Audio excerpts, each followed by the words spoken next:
ঋত্বিক রোশন অভিনীত কোই মিল গায়া সিনেমাটি 2003 সালে মুক্তি পায়।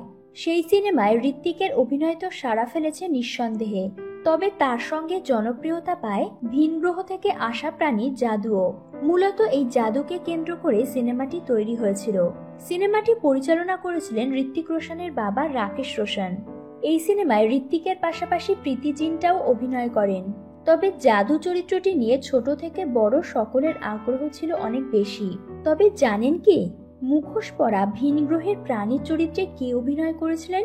জাদু চরিত্রে অভিনয় করেন ইন্দ্রবদন জে নামে এক শিল্পী। ছোট পর্দা হোক অথবা বড় পর্দা, সব জায়গাতেই তিনি পরিচিত মুখ।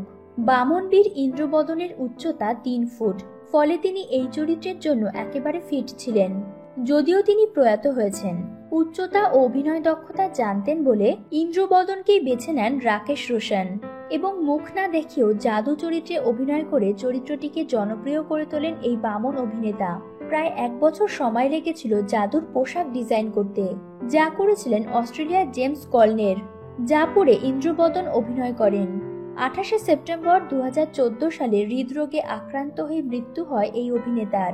তো বন্ধুরা, কোই মিল গায়া সিনেমায় জাদু চরিত্র আপনাদের কেমন লেগেছিল কমেন্টের মাধ্যমে আমাদের জানিয়ে দিন।